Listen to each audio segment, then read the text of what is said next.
Bienvenidos a la Fórmula Brigante. Le damos la bienvenida a todos ustedes. En el día de hoy tenemos más que una entrevista, tenemos un conversatorio con Pablo Martínez López, que es sobrino de la señora Nuria López, la cual trágicamente falleció a manos de una persona en la cárcel del Mas Enrique en Tarragona. Pablo, bienvenido a la Fórmula Brigante. Gracias por hacer de este medio para que tengas voz más de la que tienes sobre este caso lamentable de Nuria López. Para empezar, nos gustaría saber un poquito cómo era Nuria López, cómo era ella. Hola Mauri, muchas gracias a ti por ser mi altavoz y por permitirme dar un poquito de luz a este caso tan oscuro y tan opaco. Bueno, Nuria era una persona, para mí, ¿qué te voy a decir yo de mi tía si se me caía la baba con ella y la quería con locura? Era una persona genuina, especial, bondadosa, amable, divertida, carismática, risueña, llena de vida, con muchas expectativas, una persona que creía en las segundas oportunidades, una persona amiga de sus amigos, con la que compartir cualquier momento era disfrutar el momento y vivirlo. Era muy de carpe diem. Le encantaba recoger setas, él era amante de los animales, tenía una perra fantástica que se llama Fiona, Que la que vemos aquí también en la camiseta que falleció. llevas, donde dice Todos somos Nuria, y Correcto, la fecha del 13 de marzo de 2024, que fue el trágico día en que Nuria nos dejó. sí, correcto. Eh, eh, Hay muchas preguntas y muchas dudas, sobre todo por la falta de, de voz de los gobiernos, porque tú has tocado muchas puertas, Mm, has hecho ya varias marchas, has hecho varias cosas y también has tocado la puerta de varios políticos y personas mm. importantes de las cuales no has tenido respuesta. Pero para llegar ahí primero, nos gustaría saber por qué crees que se le asignó a un interno con antecedentes de asesinato por puñalada la responsabilidad de trabajar en la cocina, un área de confianza y con acceso a cuchillos, que era donde trabajaba Nuria de cocinera. Ujú. ¿Por qué crees? Bueno, yo creo que de alguna manera el CIRE, que es el Centro de Iniciativas por la Reinserción, que es donde trabajaba Nuria, se dedica a la reinserción y a dar segundas oportunidades y formación a internos o personas recluidas de libertad. Entonces, ¿qué pasa? Que llega un momento de que esos programas de reinserción donde se le da trabajo a personas privadas de libertad, pues se enfocan en un área como puede ser la cocina, que es algo que es significativo en una cárcel porque es un principal motivo de motín, ¿no? O sea, si la Sí, gente no come bien, si no se cumplen los menús de Ramadán y tal, pues puedes tener una serie de presos enfadados. ¿Qué pasa? Que llega un momento que el propio perfil del interno, que podríamos decir que es un poco misógeno, dictatorial, psicópata, hace que tenga mucho control sobre el resto de presos que también trabajan en la cocina. Entonces, ese tipo de perfil puede ser interesante a la vista de la producción del CIRE.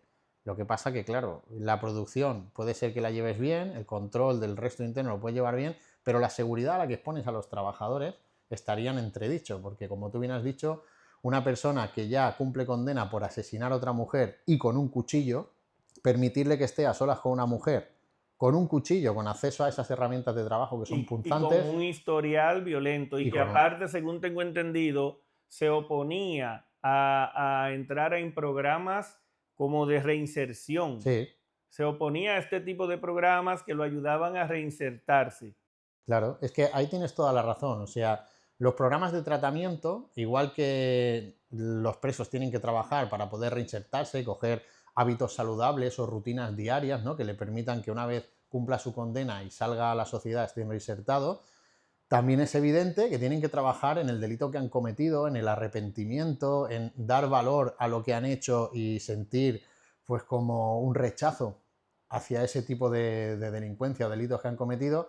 Y claro, no someterte a los programas de tratamiento ya es un indicativo de mala conducta o de mala Claro. fe por parte del interno. Entonces, es algo que choca que alguien que no está cumpliendo parte del programa de tratamiento, como es los programas de rehabilitación y de reinserción, se le permita trabajar en uno de los puestos más cotizados y más codiciados de la cocina, porque son los mejores remunerados y son puestos de confianza.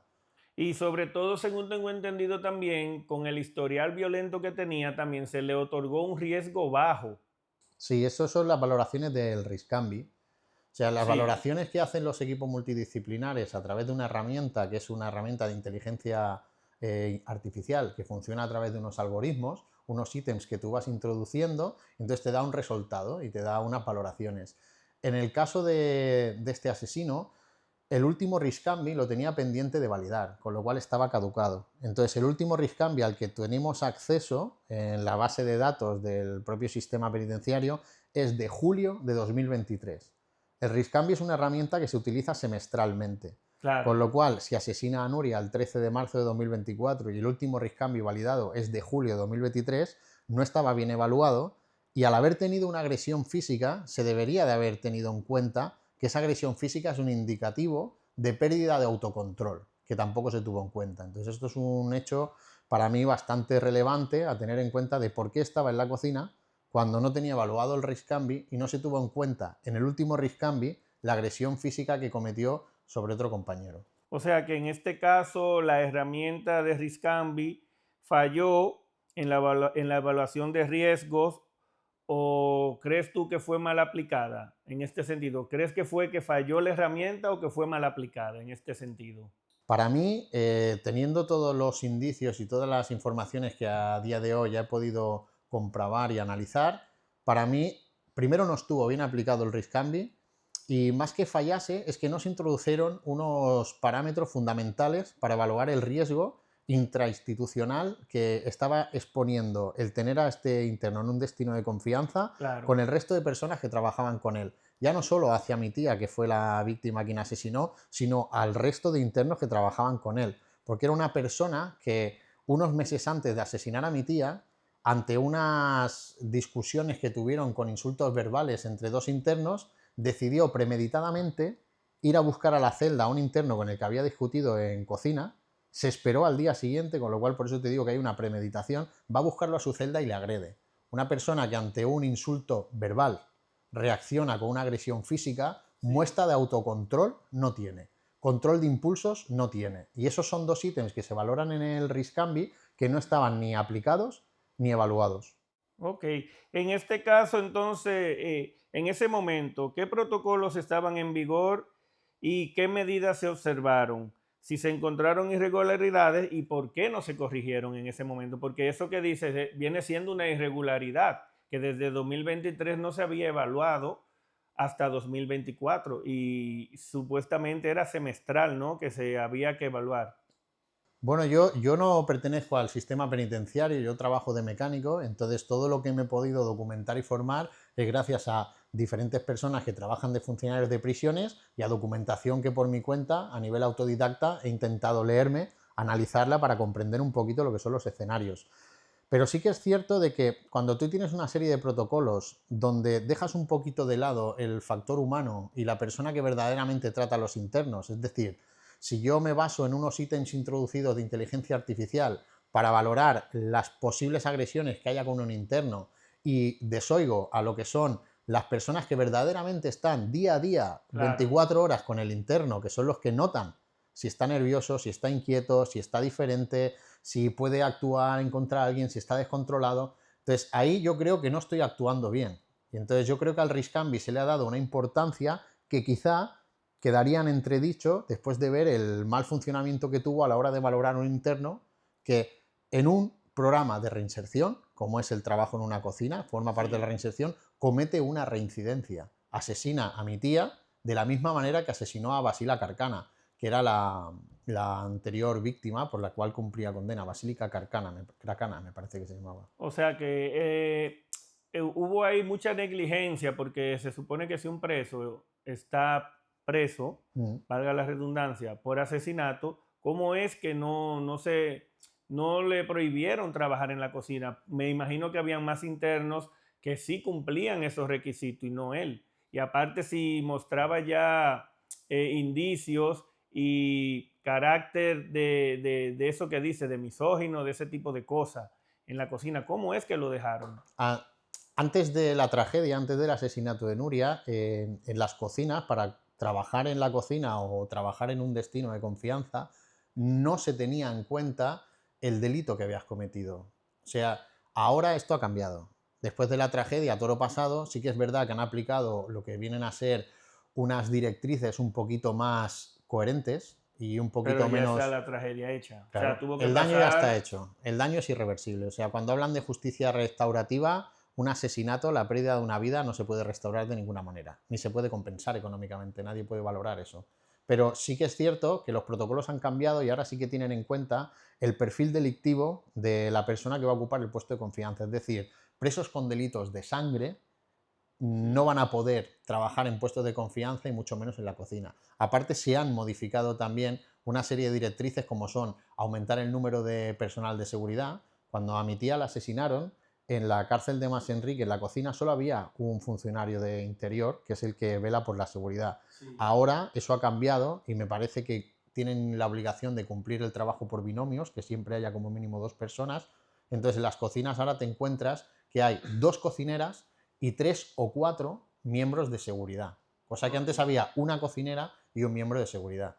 Ok, en este caso que has mencionado la palabra indemnización, inicialmente la Generalidad quedó eximida de responsabilidad penal y solo indemnizó administrativamente según los datos que tengo. Bueno, del todo no ha sido así. Nosotros recibir indemnización no hemos recibido indemnización. Lo que sí que es cierto es que dentro de las valoraciones del daño, para nosotros, yo cuando presenté un recurso a la administración, para mí el recurso era más importante recoger la información reservada que ellos habían llevado a cabo en su investigación que plantear una cifra económica, porque ¿cómo puedes dar valor tú a la cantidad de abrazos que no me va a dar Nuria? A la cantidad de momentos que no voy a poder vivir con ella. Todas las personas que forman parte del círculo cercano de Nuria ya no van a poder disfrutar de ella nunca más, no se van a poder ir a comer, no se van a poder escribir por WhatsApp, no van a poder tener una llamada telefónica, no van a poder hacer viajes con ella. ¿Cómo das valor a eso? Eso es incuantificable. Entonces, la administración lo que te pide de cara a solicitar una indemnización es que te bases en los baremos que hay de accidentes de tráfico. Recordemos que un accidente de tráfico es un hecho imprevisible y es algo bueno, que nadie tiene intención, por eso se llama accidente, de que ocurra. Un asesinato es algo premeditado y cuando tú estás en tu puesto de trabajo, la administración tiene una figura de garante sobre tu persona, porque cualquier empresario tiene que garantizar la seguridad y la vida de sus trabajadores. En este caso hablamos de la propia administración. Después de haber reconocido una serie de negligencias administrativas, que te planteen el baremo de accidentes de tráfico para cuantificar lo que vienen a ser las indemnizaciones, sinceramente, porque me importa cero o nada el dinero que me den, porque ningún dinero me trae de vuelta a Nuria. Pero es vergonzoso el valor que se le da a la vida de una persona trabajadora, aun reconociendo responsabilidades administrativas. Que en este caso hubo una comparecencia de Genma Ubazar, que es la consellera, Sí. que en este caso salió haciendo algunas afirmaciones, por ejemplo, que el asesinato y la tragedia no puede volver a pasar, pero es como si no quisiera hacerse responsable, ¿no? Según lo poco que he podido saber, que asume la responsabilidad en primera persona y habla de transparencia, según ella. Es lo que tengo entendido. Bueno, esto según ella, tú lo has dicho, o sea, nosotros la realidad que vimos fue que en la Diputación Permanente varios grupos políticos le pedían su cese inmediato como máxima responsable del sistema penitenciario. Pensemos que la consejera de Justicia es la figura más alta a nivel político que existe en lo que es la Comisión de Justicia o en el Departamento de Justicia, ¿no? Después tiene a su mano derecha, que es el secretario de Medidas Penales, que en ese momento era Amán Calderó.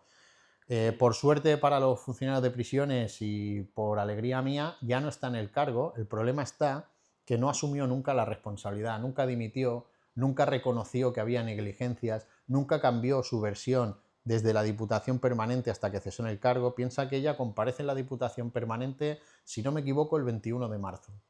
Y cuando la cesan en el cargo, si no me equivoco, es el 12 de agosto. En todo ese tiempo, ella no cambia su versión. Dice que es un hecho irreparable, pero sí, que al mismo tiempo era... Y excepcional, según dice que es excepcional porque dice que es impredecible e inevitable.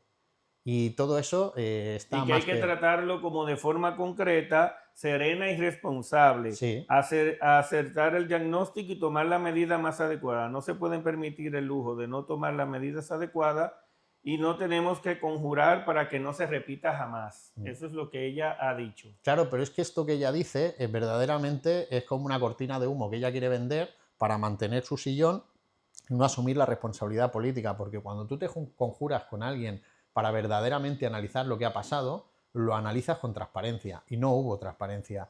Cuando tú analizas un hecho, asumes la responsabilidad como máxima responsable y no la ha asumido. O sea, un dirigente político, un cargo público, ella, por ejemplo, decía, ¿qué voy a ganar yo dimitiendo? ¿En qué va a mejorar la seguridad si yo dimito? Bueno, un cargo público, un cargo político debe dimitir por varias razones. Cuando pierde la confianza del público que la representa, porque ella representa a un público que no confiaba en ella, todos los funcionarios de prisiones. Después, debería dimitir cuando ya no puede cumplir con las expectativas depositadas en ese cargo. Un cargo público tiene unas obligaciones y unas expectativas. Cuando tú ya no las puedes cumplir, deberías de cesar en ese cargo y dejar que otra persona que lo pueda llevar a cabo lo realice. Pero lo más fuerte es que cuando asesinan a Nuria, se genera un momento de crisis institucional en el sistema penitenciario, sí, en el cual todos los funcionarios de prisiones lo que hacen es manifestarse reclamando seguridad y cambios, porque llevaban tiempo advirtiendo que la seguridad estaba en entredicho en las cárceles, que las agresiones iban en aumento. Entonces, en ese momento de movilización, cuando tú necesitas reunirte con los responsables sindicales, que tenían una unidad sindical en ese momento, ella era el principal obstáculo de que se estableciese una mesa de negociación. Claro. Si ella es el principal obstáculo en que todo se normalice, es otro motivo más para dimitir. Ya tenía 3 motivos de peso para dimitir, se lo pidieron los grupos parlamentarios, lo pedía la familia, lo pedían los grupos sindicales y ella jamás ni asumió la responsabilidad ni dio el paso al lado que se le pedía. Y en este caso, Pablo, cuando sucedió eso, ¿cómo se enteraron ustedes y en qué tiempo? Si fue al momento, si pasó un día, si pasaron horas, quién se lo notificó a ustedes, ¿qué pasó? Bueno, en prisiones, por lo que me he podido informar, las personas que trabajan allí dejan un teléfono de contacto. Y entonces ese teléfono de contacto es una de las personas que ellos quieren que notifiquen en caso de que pase cualquier tipo de situación. Yo creo que nunca Nuria imaginó que la situación en la que iba a avisar era de su propia muerte o de su asesinato.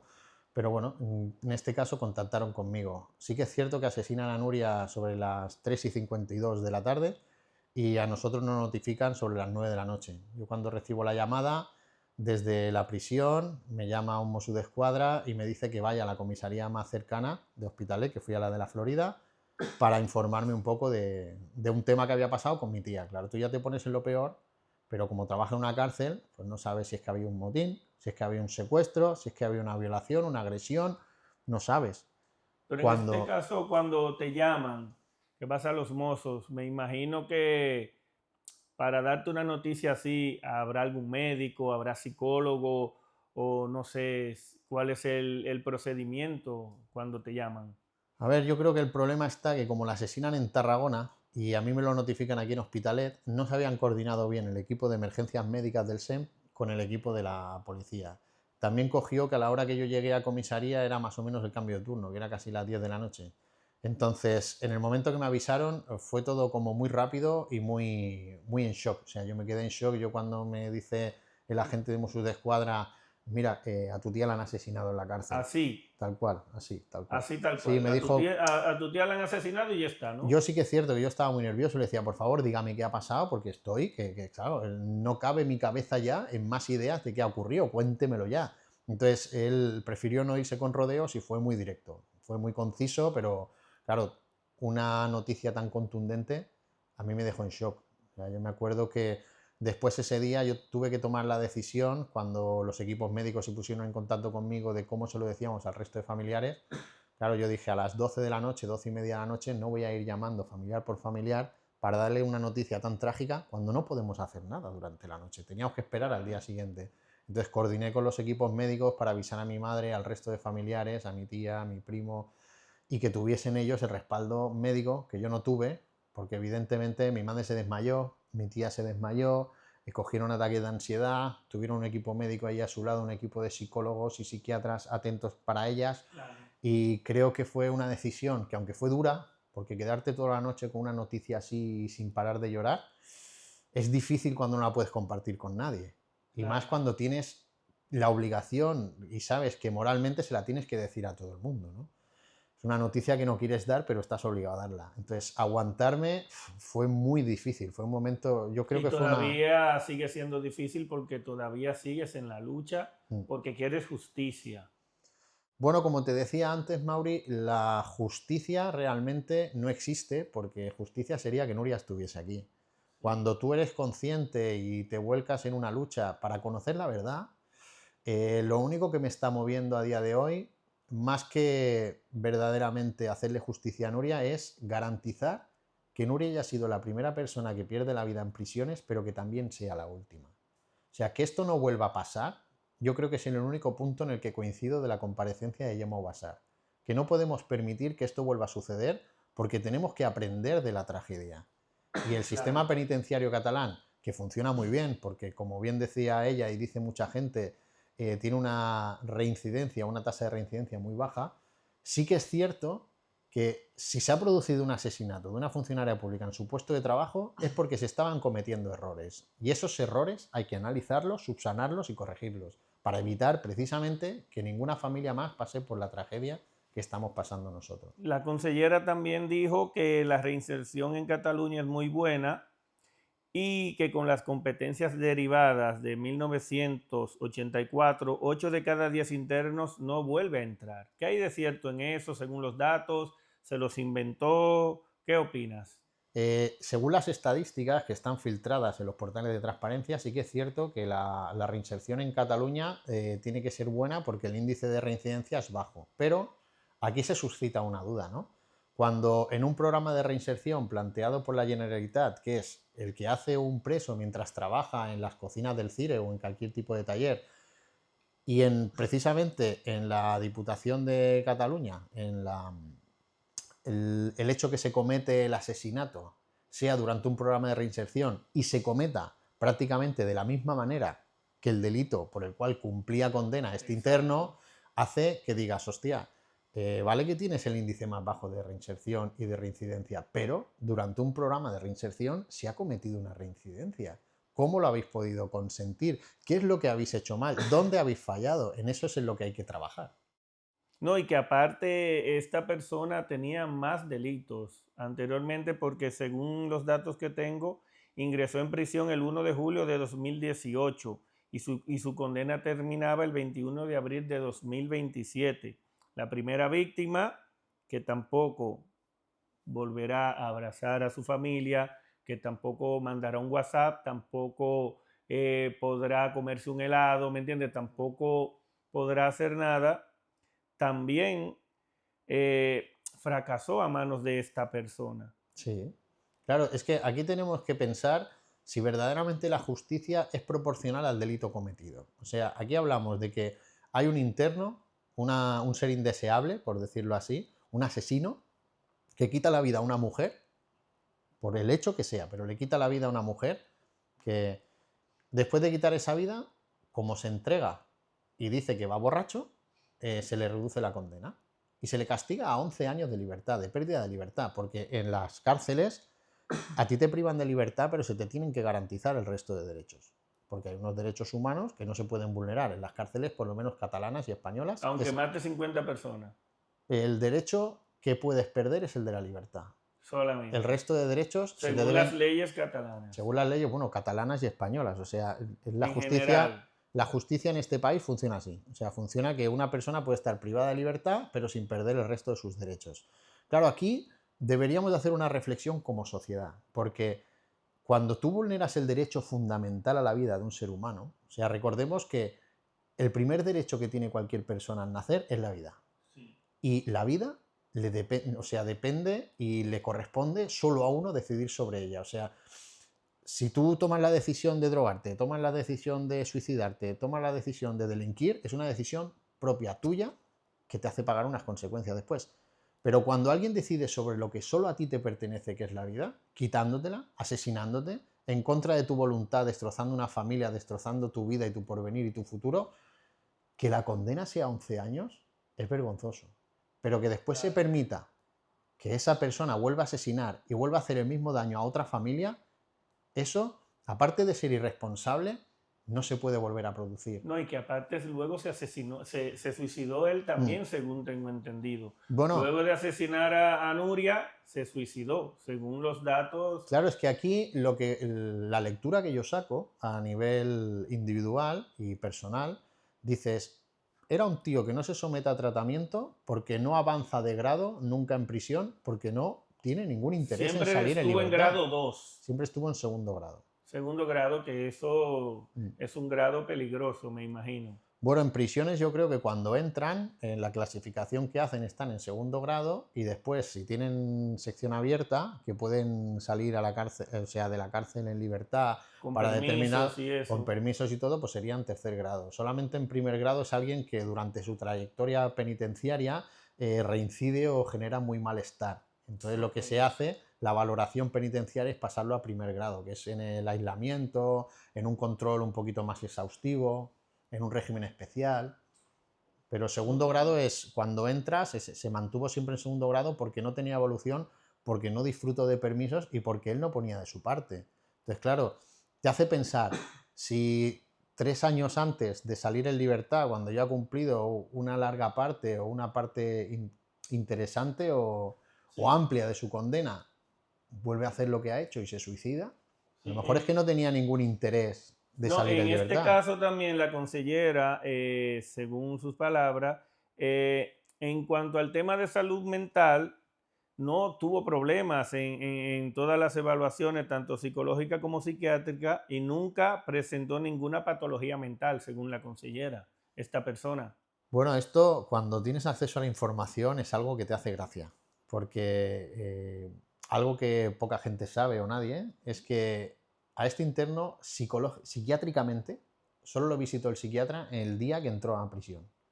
Después, todos los años que estuvo en prisión, durante toda su trayectoria penitenciaria, nadie más lo sometió a tratamiento psiquiátrico. Alguien que hablamos, como hemos dicho antes, que tiene un perfil narcisista, misógeno, que siempre quiere estar por encima de la mujer, que no la acepta, que ha asesinado a sangre fría a una persona, a una mujer, y se le está dando un destino de confianza.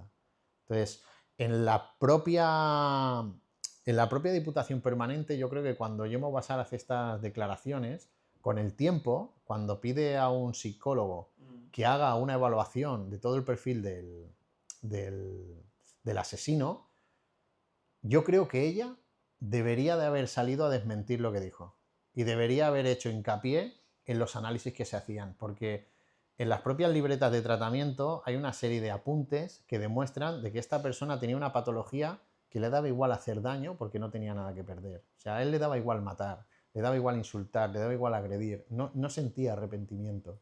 Entonces, alguien que te dice que ha pasado todas las evaluaciones psiquiátricas y psicológicas, psiquiátrica no ha habido y psicológica no estás teniendo en cuenta los apuntes de la libreta de tratamiento, estás tirando balones fuera, queriendo tapar con una cortina de humo algo que verdaderamente no se puede tapar, como es que habéis considerado preso de confianza a un asesino, a un psicópata y a que una persona preso por asesinato. Claro, o sea, ahí ha habido una cadena de errores y negligencias que le han costado la vida a mi tía. ¿Y la consellera en algún momento a ustedes les ha pedido perdón o algo?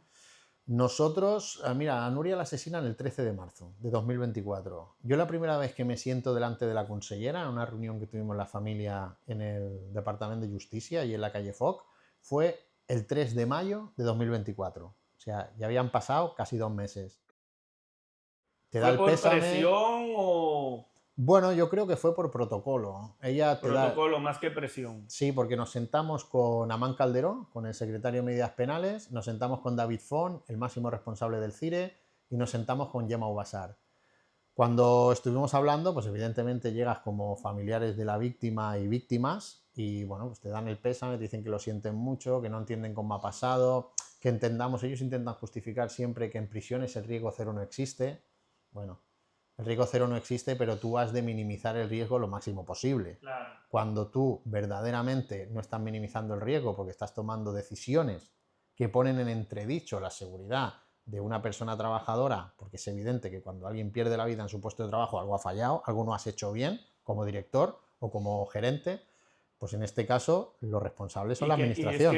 Que me imagino que también al estar en un puesto como ese, donde tú eliges qué persona puede estar aquí, qué persona puede estar allí, quién puede trabajar, quién no, me imagino que aunque haya un sistema que la IA o lo que sea te diga, tú conociendo la mayoría de, porque me imagino que ellos conocen los casos de todo el que está ahí, por qué está, y ves que un interno está por asesinato y porque la IA diga que cumple los requisitos, me imagino que deberían de tener criterio propio para no aceptar que esa persona esté ahí.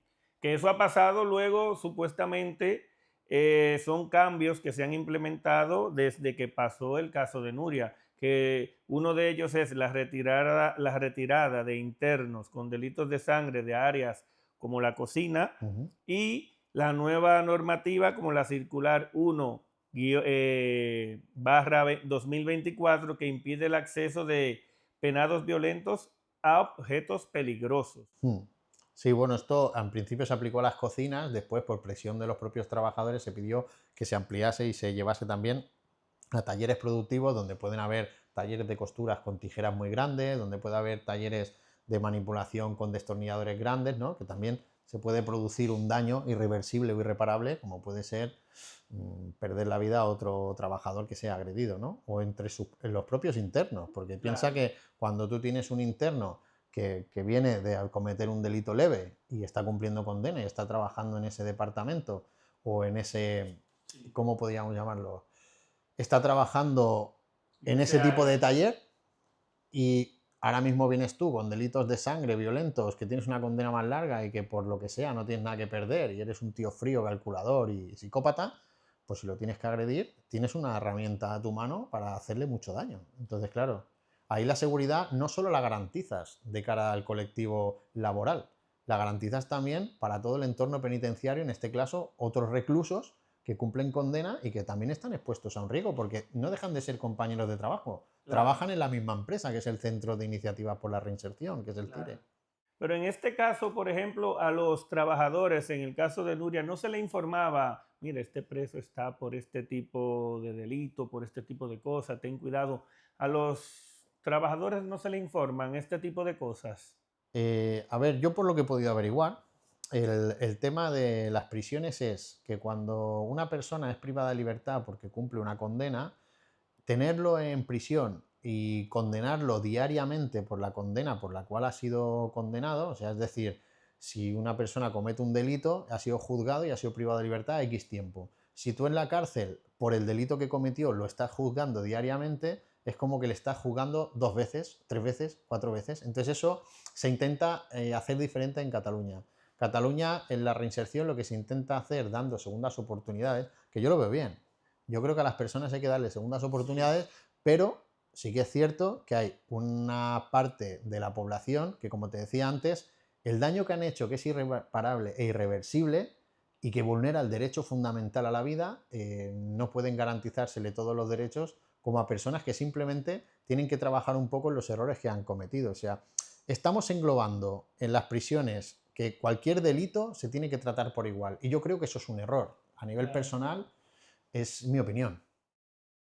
Y en este caso, ¿cómo se han gestionado los homenajes a Nuria en el sistema penitenciario? A ver, por parte del colectivo penitenciario, por los funcionarios de prisiones, yo he de agradecer a todos los funcionarios de prisiones, tanto por el apoyo y el cariño que me han brindado, como por la cantidad de homenajes que ha recibido Nuria. O sea, creo que ha sido un Han colectivo. descubierto placas también, actos íntimos en el Sí. aniversario también, según tengo entendido, se han hecho los funcionarios en este Mm. caso. Y 6 meses después, la presencia de la concentración sindical que reclamaba cambios reales Mm. en este tipo de casos. ¿Tuvo resultado? ¿No tuvo resultado? El colectivo de funcionarios hubo un momento que tenían una unidad sindical muy grande, que fue al principio de todo. Después es cierto que toda crisis institucional debe de ser normalizada por el bien común. O sea, no puedes tener las prisiones en lucha indefinidamente, tanto por las personas recluidas como por las personas que trabajan y están expuestas a un riesgo, ¿no? Entonces, la unidad sindical se perdió. Llega un momento que se pierde por una serie de acuerdos. Sí que es cierto que hubo una fragmentación donde la gran mayoría de funcionarios de prisiones estaban en contra del acuerdo que se había firmado, porque en lugar de garantizar la seguridad simplemente mejoraba algunas condiciones laborales, sobre todo económicas. Era como una estrategia de la propia administración de intentar seducir económicamente al colectivo para rebajar lo que eran los humos que había por la crispación del aumento de agresiones y la pérdida de la vida de mi tía, y al mismo tiempo pues conseguir diluir un poquito el efecto llamada y el efecto que tenían, porque habría gente que a lo mejor ya le iba bien tener un aumento económico, pero la seguridad no se acababa de garantizar del todo. Esa es la sensación que yo tengo que me transmiten los funcionarios cuando presentan unas 2.600 y pico firmas en la sede de Esquerra Republicana para decirles, oiga, ustedes han firmado un acuerdo con una representación sindical, pero con las firmas que nosotros le damos hay un mayor porcentaje de funcionarios de prisiones firmando en contra que los que votaron para elegir sindicalmente a las personas que han firmado, ¿no? Claro, en este caso el CECIF denunció negligencias, favoritismo, manipulación de procedimientos y falta de supervisión y responsabilidad institucional en este caso. Nosotros, yo por lo menos, por parte de CESIF, la verdad que me ayudaron mucho cuando organizamos la manifestación del 10 de mayo, porque después de la manifestación del 11 de abril de Madrid, donde nos reunimos 5.500 funcionarios conmigo y con la familia, por parte de Tu Abandono Me Puede Matar, fue quien puso toda la infraestructura y movilizó a la gente y costeó todo lo que era el movimiento, Tu Abandono Me Puede Matar, a nivel estatal. Fueron los que nos dieron el apoyo, me pude reunir con ellos, la verdad que eternamente agradecido a todo el apoyo y todo el afecto que me han mostrado desde ese día hasta la fecha, porque siguen estando ahí. Por parte de Cataluña, CESIF también me ayudó mucho a movilizarse, y los que más han estado arropando y siempre ahí al lado ha sido una asociación que no es una organización sindical, sino es una asociación de funcionarios de prisiones que se llama Marea Blava, que los he tenido siempre en mi retaguardia, y gracias a ellos yo creo que hemos llegado a nivel parlamentario, por ejemplo, o a nivel de reivindicación social o de homenajes, donde hemos llegado, porque siempre estaban detrás. O sea, han sido como las personas que cubrían mi espalda y al mismo tiempo me ayudaban a documentarme y a formarme respecto al funcionamiento del sistema penitenciario. Claro, en este caso el CECIF también solicitó cambio de gestión penitenciaria. Ellos reclamaban este tipo de cambio, por ejemplo, mayor dotación de personal, supervisión y cambio en formación de los funcionarios en este caso, según tengo entendido Claro, también. es que ahí hay algo que te llamará la atención ahora cuando yo te lo explique, porque cuando yo hablaba con ellos y le decía, ¿por qué no se hace una huelga? Me decían, es que aunque no te lo creas, como se está incumpliendo la relación de puestos de trabajo, si hacemos una huelga, hay más gente trabajando el día de huelga, que se supone que hay servicios mínimos, de la gente que trabajamos normalmente por jornada. O sea, tú imagínate, estás en una institución donde hay tanta carencia de personal que diariamente, jornada a jornada y turno a turno, hay menos personas trabajando de las que habría si convocas una huelga y se establecen los servicios mínimos. Ahí te demuestra que falta personal en la administración y que el propio gobierno lo sabe, porque ellos te exigen que si convocas una huelga, la cantidad de personas que tienen que trabajar es mayor a las que tú estás dotando para trabajar cada turno de trabajo. Esto es para hacérselo mirar. Claro, en este caso la familia difundió una carta: no dejéis que ninguna familia más viva esta pesadilla. Háblanos un poquito más sobre esto. Bueno, yo cuando escribimos una carta como si la escribiese Nuria. Sí. Y me costó mucho. Fue una carta escrita a varias manos, porque tuve en cuenta tanto la opinión de amigos, de personas que la Sí, conocía. fue entre amigos y familiares, según Y tengo entonces, entendido. cuando escribimos esa carta y después la leí en un homenaje que se hizo en septiembre, tenía miedo porque es una carta que son 10 minutos de lectura. A mí no me gusta leer, o sea, me gusta leer, pero para que me entiendas, cuando hablo de cara a alguien o me expreso, me gusta abrir el corazón y que salga todo como tiene que salir, dentro del conocimiento, la formación y la opinión que pueda tener, pero siempre hablando con propiedad y documentado.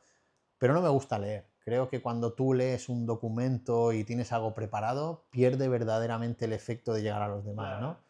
Y entonces ese día sí que tuve que preparar una carta como si fuese Nuria la que escribía la carta al colectivo de funcionarios. Entonces, lo que queríamos transmitir es que no olvidasen de que aparte de haber una familia que está sufriendo, hay una persona que ha perdido la vida y todos los proyectos de vida que tuviese, todas sus expectativas, todas sus ilusiones, lo ha perdido todo, y que solamente ellos, cubriéndose las espaldas y protegiéndose unos a otros Y protegiendo sus puestos de y trabajo. siguiendo peleando porque cambie todo lo necesario para que la seguridad esté garantizada en esos puestos de trabajo, van a conseguir que esta tragedia no se vuelva a producir.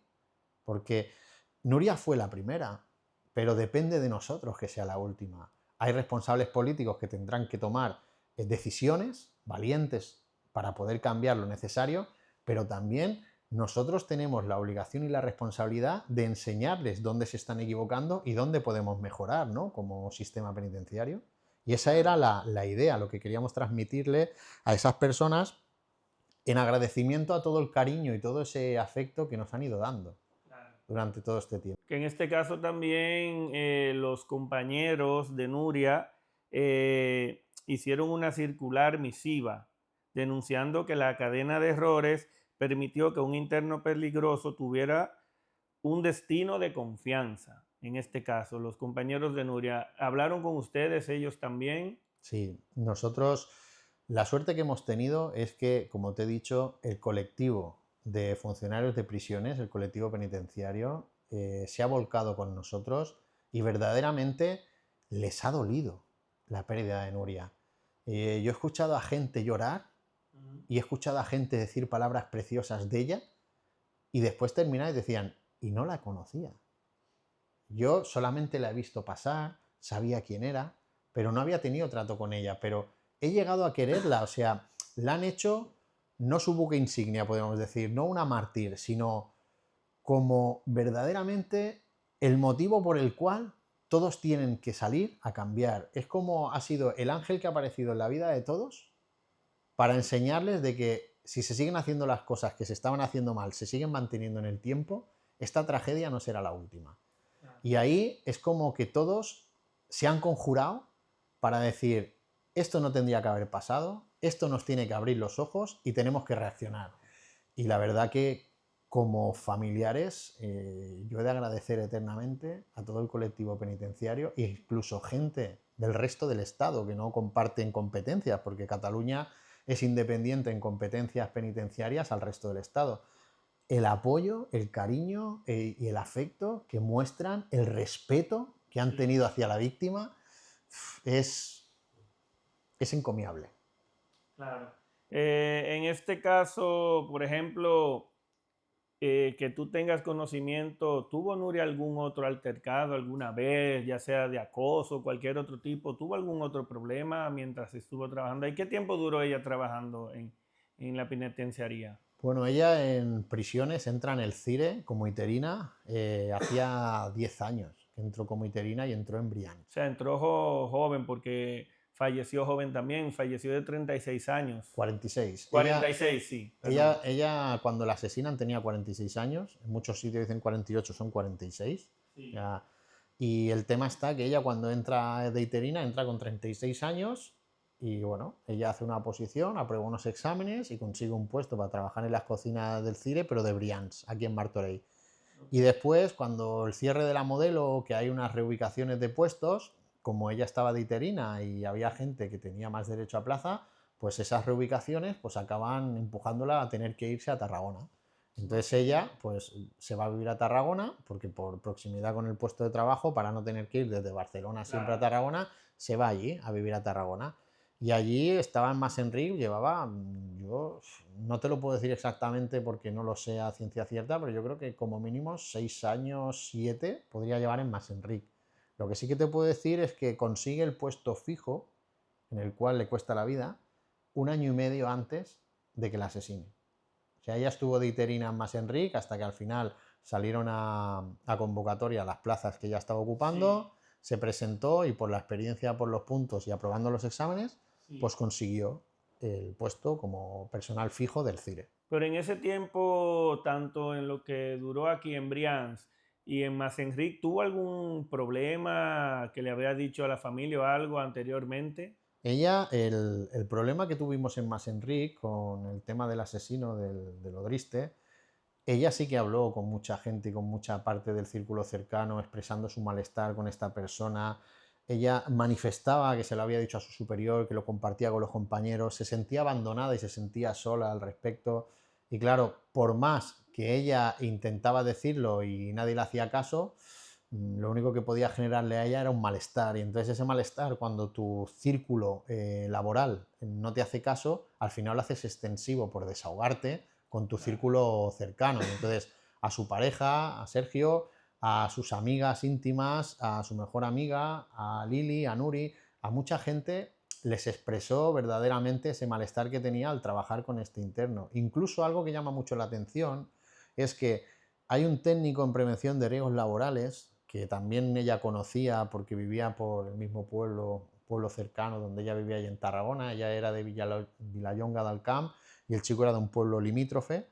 Le preguntaba que cómo lo podía hacer para verdaderamente intentar que sus superiores le hiciesen caso, porque veía que su inmediato superior no tenía en cuenta las propuestas o las alternativas que ella planteaba con este interno, que el malestar en la cocina cada vez era mayor y que no sabía qué hacer porque le generaba mucha ansiedad.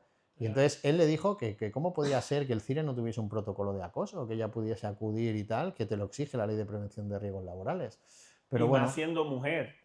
Pues ahí quedó el tema.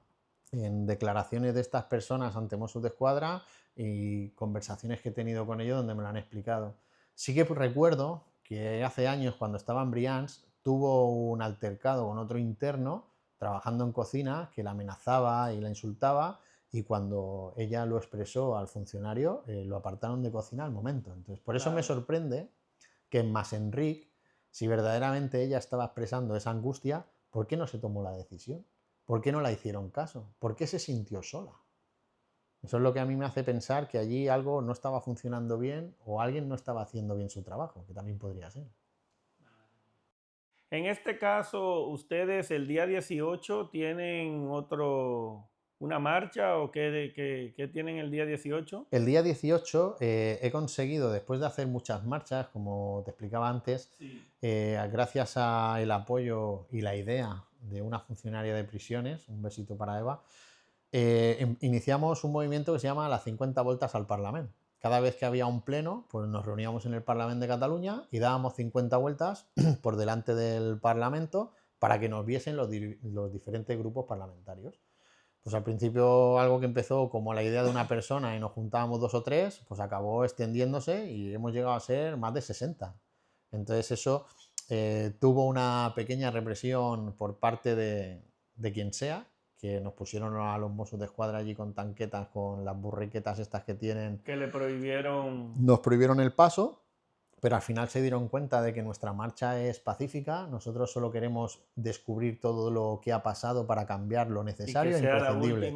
Claro, para que sea la última persona, para que nadie más pase por esto y para garantizar la seguridad del sistema que beneficia a todos, beneficia a los presos, beneficia a los trabajadores, beneficia a los funcionarios de prisiones y al personal laboral.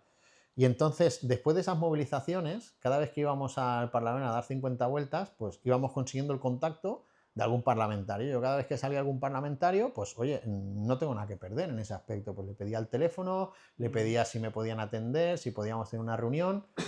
Y reuniéndome parlamentario por parlamentario, grupo político con grupo político, al final consigo que se vote mi comparecencia en el Parlamento. Y se votó y fue aprobada por unanimidad. Me emocioné ese día, lloré mucho, porque la verdad se me caían las lágrimas cuando todos los partidos políticos... un poco de alivio porque sí, al final toda tu lucha está teniendo un poco de resultado. Bueno, es que el Parlamento de Cataluña es una institución que existe para controlar el correcto funcionamiento de las instituciones públicas. Y aparte, en el Parlamento de Cataluña es donde se expresa, supuestamente, la voz del pueblo, a través de sus representantes políticos. Son las personas que han sido elegidas. Yo como víctima y como familiar de Nuria, en la Diputación Permanente, yo no pude entrar. Yo no pude contestar a Gemma Ubasar a la intervención que ella hizo. Yo no pude replicarle a las afirmaciones que ella hacía. Y ahora con la documentación que tenemos, sabiendo mucho más sobre el caso y conociendo muchos más detalles que antes no se conocían, creo que es interesante poder ir al Parlamento en representación de Nuria, siendo el eco de su voz desde el cielo, y poder expresar y poder decir todo lo que considero que es importante claro. Que se sepa para que esto cambie y no vuelva a suceder nunca más. Claro. Es el compromiso que creo que tenemos que adquirir con la sociedad. A Nuria nadie nos la va a devolver. A Nuria no hay dinero que la traiga de vuelta, no. Por desgracia, porque una tragedia así, o sea, una muerte, no hay justicia restaurativa que pueda devolver la vida. Entonces, lo único que nos queda es garantizar que esto no vuelva a pasar. Yo creo que el mejor homenaje que le podemos hacer a Nuria es tener la seguridad y la garantía que ninguna familia más se destroza por algo así, por falta de seguridad. Esta pesadilla. Sí. Que ninguna familia otra vez vive esta pesadilla. Sí, porque es una pesadilla. O sea, la gente a nivel particular no sabe todo lo que hay detrás en un sufrimiento cuando hay una pérdida. Tú cuando ves estas tragedias por televisión o alguien cuenta estas tragedias, dices, hostia, qué fuerte. Pero cuando lo vives en primera persona, tu vida nunca va a ser igual.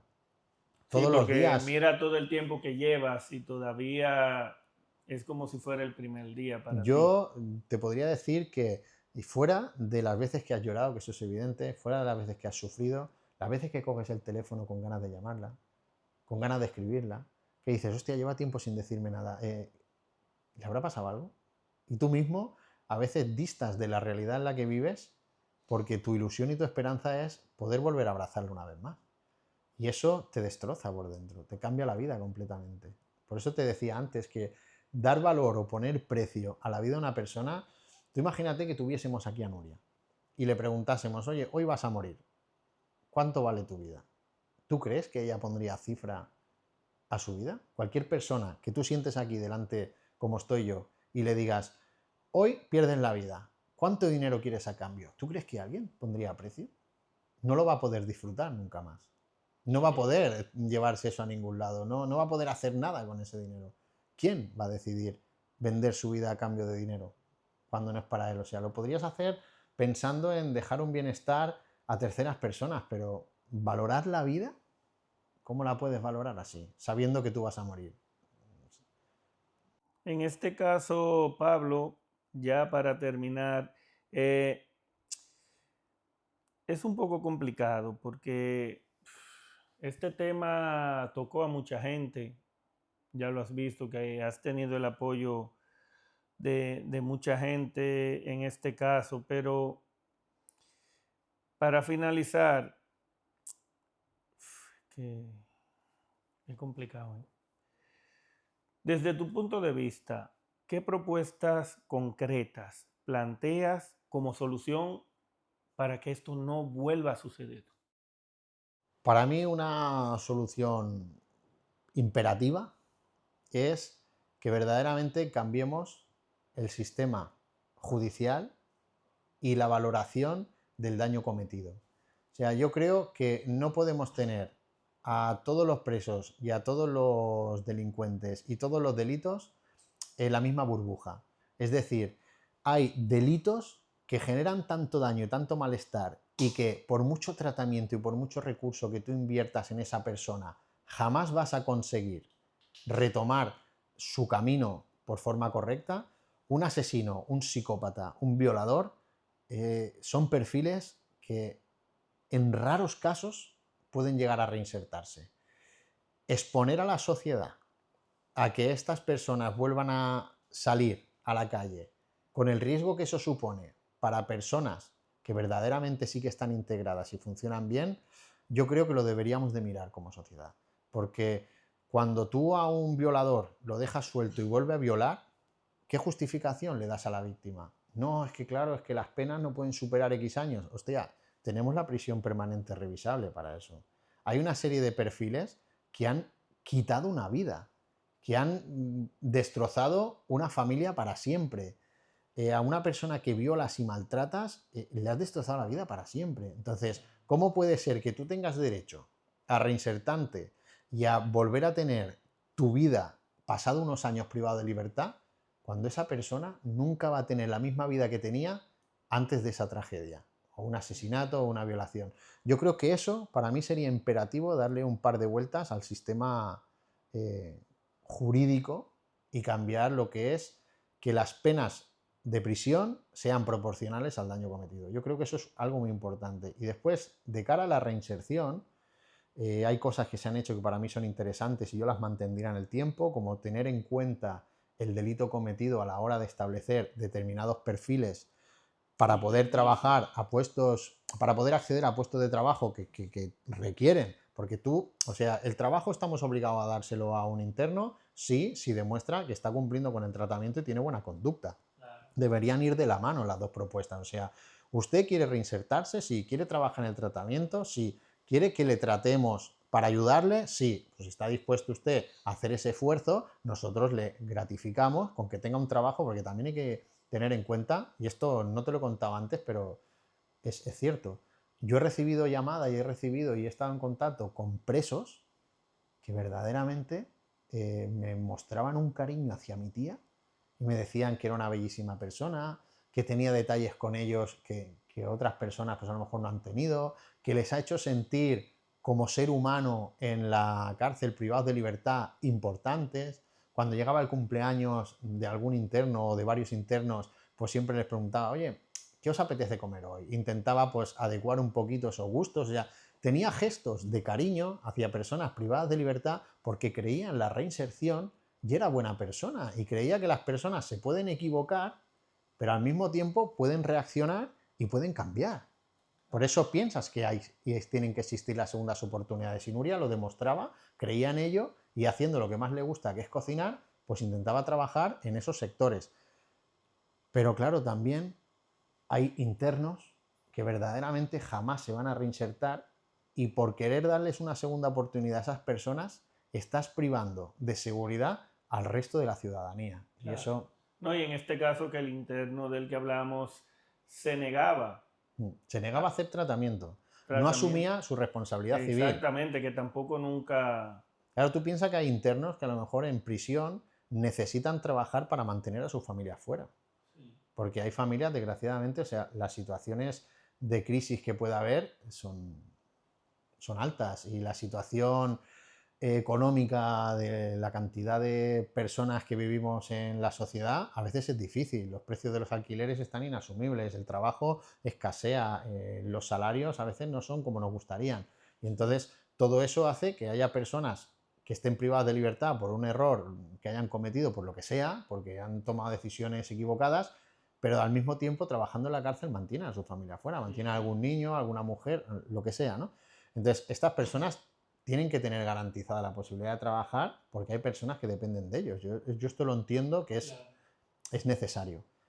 Pero sí que es cierto que una persona como el asesino de mi tía, justificar darle trabajo porque nadie le ayuda, como se hizo, se le daba trabajo porque no tenía ingresos de peculio desde fuera, cuando asesina a mi tía tenía casi 8.000 euros o más de 8.000 euros en peculio, es algo que es significativamente interesante destacar, porque ¿cuántas personas conocemos nosotros, yo, tú, Mauri, que puedan decir que en su cuenta bancaria tienen 8.000 personas, 8.000 euros para poder cubrir cualquier tipo de imprevisto? ¿Cuántas personas conocemos? Pocas. En la cárcel, tener 8.000 euros en peculio, yo creo que es una de las personas que más dinero tiene en la cárcel, no es lo habitual. O sea, a mí me gustaría saber, igual que le gusta a la gente dar estadísticas, ¿cuántos presos puede haber en la cárcel que tengan un peculio de 8.000 o superior? A día de hoy, la cantidad de reclusos que hay, ¿cuántos tienen un peculio así? Yo diría que muy, muy pocos, no es lo habitual. Claro, claro. Bueno, en este caso, Pablo, te agradezco mucho que hayas conversado con nosotros, que nos dieras un poco más de luz en este caso de Nuria, porque sí publicamos la noticia, la hemos visto, pero tan a fondo así no tuvimos la oportunidad hasta ahora de conocer. Y qué lamentable que Nuria haya perdido la vida así. Es lamentable y desde aquí le mandamos un abrazo fuerte a toda la familia y ojalá que toda esta lucha tenga un resultado que ustedes quieren que haya, para que ninguna familia otra vez vuelva a vivir este tipo de pesadilla, incluidos ustedes, que uno nunca sabe, porque ustedes siguen trabajando, ¿me entiendes? No en la cárcel, pero en la calle también. Puede ser un preso que salga de permiso, ¿me entiendes? Y ya sabes cómo está Barcelona de De complicada. delincuencia, sí. Y desde aquí le mandamos un fuerte abrazo a toda la familia. Te agradezco mucho nuevamente por elegir este medio para seguir dando luz y dando voz. Y nada, estamos a disposición de ustedes, cualquier cosa y nada, muchas gracias. Muchas gracias a ti, Mauri, por la oportunidad, por la confianza y por permitirme, como te he dicho antes, hacer de altavoz al eco de la voz de Nuria desde el cielo. Yo intento llevarla a donde puedo y defenderla siempre que puedo. También mando desde aquí un abrazo fuerte a todas las personas que se han volcado con nosotros, independientemente del sector que pertenezcan de la población, ya sean personal laboral, sean funcionarios de prisiones, sean internos, sean personas de a pie, sean amigos, conocidos, quien sea. Ha habido mucha gente que nos ha ayudado, ha habido mucha gente buena por el camino, familias como la de Gonzalo que nos ayudaron a hacer estas camisetas, por ejemplo, o sea, se volcaron con nosotros también. Hay muchísima gente que les tengo que agradecer que sigan detrás mío, que sigan apoyándome, que sigan mandándome energía y sobre todo, que demuestra que hay gente buena, hay gente humana en el mundo y que para que esto no vuelva a pasar, si no nos juntamos todos y seguimos luchando, no lo conseguiremos. Así que gracias, Mauri, a tu disposición siempre que tú lo necesites y un fuerte abrazo. Otro abrazo para ti. Muchas gracias, Pablo.